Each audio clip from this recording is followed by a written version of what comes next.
Hello everyone, welcome to my channel వాసిస్ multiverse. ఈరోజు మన ఇంట్లో చాలా సింపుల్గా అయిపోయే రవ్వ లడ్డును తయారు చేసేద్దామా. చాలా రుచిగా సాఫ్ట్గా ఉంటాయి మన రవ్వ లడ్డూలు. ఇంట్లో ట్రై చేసి ఫ్యామిలీతో ఎంజాయ్ చేసేయండి. ఎలా చేయాలంటే మీతో షేర్ చేసుకుంటాను, చూసి ట్రై చేయండి. దీనికోసం నేను 1 కప్పు రవ్వ, అలాగే 1 కప్పు కొబ్బరి తురుమును కూడా వేసుకున్నాను. బాగా కలుపుకుంటూ నేను చూపించే విధంగా కలుపుకుంటూ ఒక 2 గంటల రెస్ట్ ఇస్తే రవ్వ చాలా సాఫ్ట్గా నానిపోతుంది. అది ఒక కడాయిలో మనం ఒక 3 టేబుల్ స్పూను గీ వేసుకొని అది మరిగినంత వరకు, ఆ తర్వాత అందులో ఒక గుప్పెడు జీడిపప్పును కూడా వేసి ఎర్రగా వచ్చినంత వరకు ఫ్రై చేసుకుందాం. అది మంచిగా ఫ్రై అయ్యాక తీసి పక్కన పెట్టుకుందాం. అదే నెయ్యిలో నేను ఆల్రెడీ కలుపుకొని 2 అవర్స్ రెస్ట్ చేసుకున్న రవ్వని, కోకోనట్ని ఇందులో వేసుకొని గోధుమ రంగు వర్ణం వచ్చినంత వరకు ఖచ్చితంగా ఫ్రై చేయాలి. ఎంత బాగా రవ్వ వేగితే మనకి రవ్వ లాడు అంత టేస్టీగా ఉంటుందన్నమాట. అది మంచిగా ఫ్రై అయిపోయిన తర్వాత నాకు 5 నుంచి 7 నిమిషాలు టైం పట్టిందండి.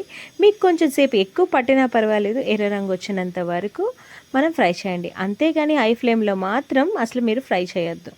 ఆ తర్వాత అవి తీసి పక్కన పెట్టుకున్నాక ఏ బౌల్తో అయితే మనం రవ్వ తీసుకున్నామో అదే బౌల్లో షుగర్ని కూడా తీసుకొని అది మునిగేంత వరకు వాటర్ వేసుకోండి.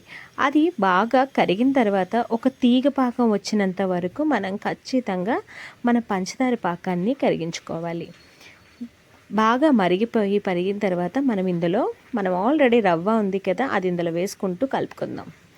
రవ్వ వేసిన తర్వాత మనం అడుగు కట్టకుండా కలుపుకుంటూనే ఉండాలి. రవ్వ మంచిగా సాఫ్ట్గా కుక్ అవుతుంది.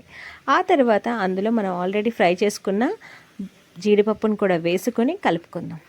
దించే ముందు ఒక 2 ఇలాచీని కూడా వేసి అందులో కలుపుకుంటే మనకి ఆల్మోస్ట్ రెడీ అయిపోతుంది. పంచదార తీగ పాకమే తీయాలి, ముదురు పాకం తీస్తే మనకి రవ్వ లడ్డు చాలా గట్టిగా ఉంటుంది అనమాట.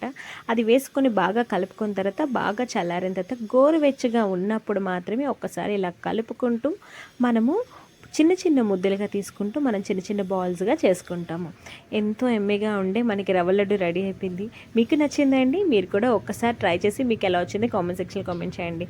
అలాగే నా ఛానల్ నచ్చినట్టయితే like and share and subscribe చేయండి. మీకు ఎలాంటి రెసిపీస్ కావాలో కామెంట్ సెక్షన్లో కామెంట్ చేసి అలాంటివన్నీ పోస్ట్ చేస్తూ ఉంటాను. Please subscribe to my channel. Thank you so much.